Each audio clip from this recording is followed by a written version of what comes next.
MBBS in abroad. Apollo MedSkill 6 years of MBBS program will be completed in 35 lakhs only.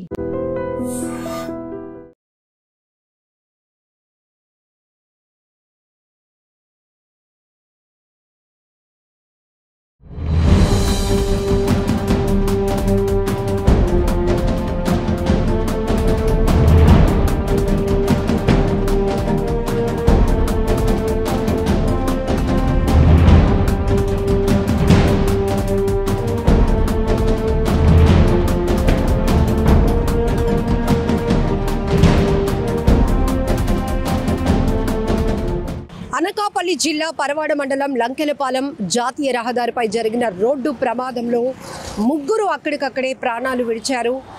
13 మంది వరకు తీవ్రంగా గాయపడ్డారు. Lorry brake fail కావడంతో ఒక్కసారిగా వాహనాలపైకి దూసుకువెళ్ళింది. విశాఖ పోర్టు నుంచి అనకాపల్లి వైపు అంటే తెలంగాణ వైపు సరుకులు తీసుకువెళ్తున్నటువంటి లారీ ఒక్కసారిగా బ్రేక్ ఫెయిల్ కావడంతో వాహనాలపైకి దూసుకువెళ్ళింది. ఒక కారును ఢీకొనటంతో కారు అయితే అసలు గుర్తించడానికి కూడా వీలు లేనటువంటి పరిస్థితిలో నుజ్జునుజ్జైన దృశ్యాలు ప్రతి ఒక్కరిని కలవరపాటుకు గురి చేస్తున్నాయి.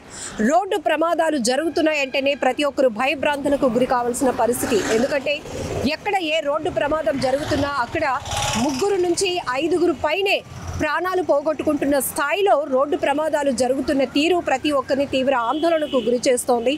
ఇక్కడ లంకెలపాలెం సిగ్నల్ దగ్గర ఉన్నటువంటి కొన్ని వాహనాలు ఏవైతే ఉన్నాయో పార్క్ చేస్తున్నటువంటి సైడ్ పార్క్ చేస్తున్న వాహనాలు కావచ్చు, సిగ్నల్లో రోడ్ క్రాస్ చేయడానికి వెయిట్ చేస్తున్నటువంటి వాహనాలపై ఒక్కసారిగా లారీ ఒక మృత్యువులా వాటిపైన దూసుకువెళ్ళటంతో ఒక కారు పూర్తిగా నుజ్జైంది. ఈ ప్రమాదంలో 3 అక్కడికక్కడే ప్రాణాలు కోల్పోయారు.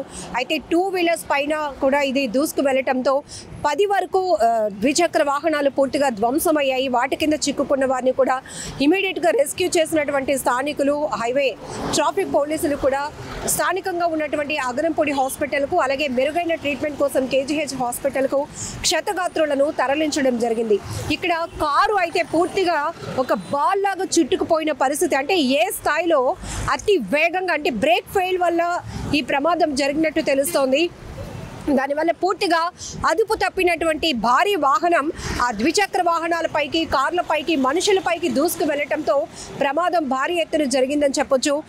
సంఘటనా స్థలంలోని 3 చనిపోతే ఈ లారీ దూసుకు వెళ్లటం వల్ల అక్కడ ద్విచక్ర వాహనాలు దాదాపు 10 వరకు, ఇంకొక 2 కార్లు కూడా పూర్తిగా డ్యామేజ్ అయ్యాయి.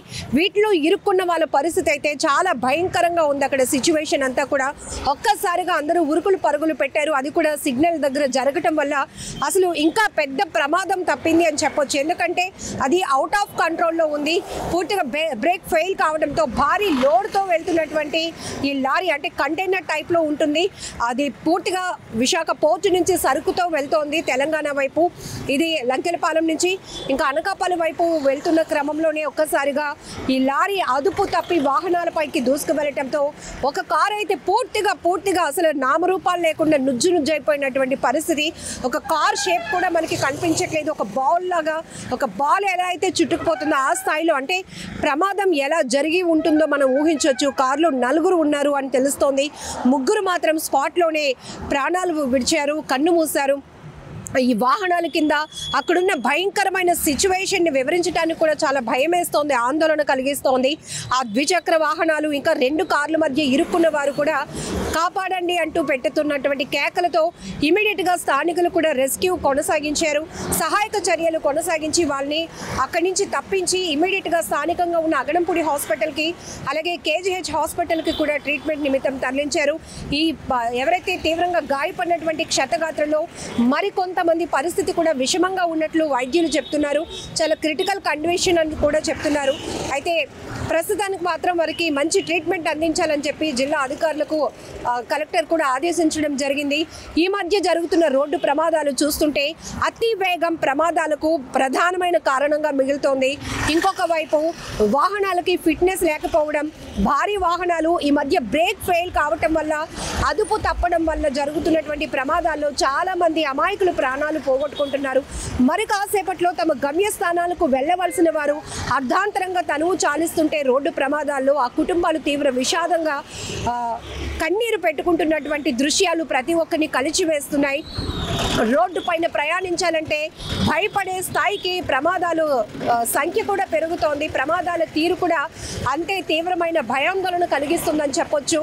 ఎక్కువగా మనం చూస్తున్నాం బస్ యాక్సిడెంట్స్ కావచ్చు, లేకపోతే లారీలు దూసుకొస్తున్నటువంటి ప్రమాదాలు కావచ్చు, కార్లు ఓవర్ స్పీడ్తో వెళ్ళటం, 2 వీలర్స్, ఈవెన్ వ్యక్తిగత ప్రమాదాలు కూడా, సెల్ఫ్ యాక్సిడెంట్లు కూడా, బైక్ పైన అదుపు తప్పడము, చెట్టును ఢీకొనటము. మొన్న మనం చూసాం 3 యువకులు విశాఖలోనే బైక్ స్పీడ్ కంట్రోల్ చేయలేక అదుపు తప్పి ఒక చెట్టును ఢీకొంటే 3 స్నేహితులు కూడా చనిపోయినటువంటి పరిస్థితి కూడా ఉంది.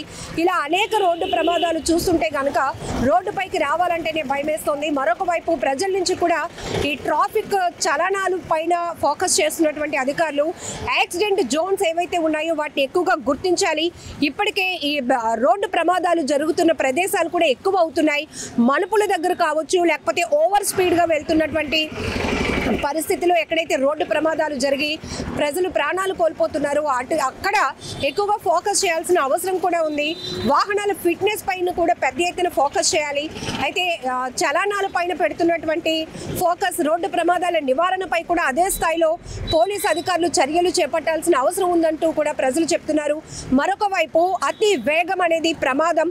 ఇది ఎవరు కంట్రోల్ చేయలేరు. మనకి సెల్ఫ్ కంట్రోల్ ఉండాలి. రోడ్డు పైన మనం ప్రయాణిస్తున్నామంటే మనం భద్రతగా ప్రయాణం చేయాలి అనేతో పాటు మన వల్ల ఇంకొకరికి ఎవరికి ఇబ్బంది కలగకూడదు అనేటటువంటి బాధ్యత కూడా మనలో ఉన్నప్పుడు మాత్రమే రోడ్డు ప్రమాదాలు తగ్గుతాయి. ఇలాంటి స్థాయిలో ప్రమాదాలు చూడాలంటేనే భయం వేస్తోంది. ఇప్పుడు అనకాపల్లి జిల్లా లంకెలపాలెం జాతీయ రహదారిపై జరిగినటువంటి ఈ రోడ్డు ప్రమాదం ఏదైతే లారీ బ్రేక్ ఫెయిల్ కావడంతో వేగంగా దూసుకొచ్చి ఒక కారును ఢీకొందో, ఆ తర్వాత మరో 2 కార్లు, మరొక 10 ద్విచక్ర వాహనాలు పూర్తిగా డ్యామేజ్ అయ్యాయి. 3 ప్రాణాలు కోల్పోయారు. మరో 10 మంది తీవ్రంగా గాయపడి ప్రస్తుతం హాస్పిటల్స్లో చికిత్స పొందుతున్నారు. ఇందులో మరొక 3 పరిస్థితి విషమంగా ఉన్నట్లు వైద్యులు చెప్తున్నారు.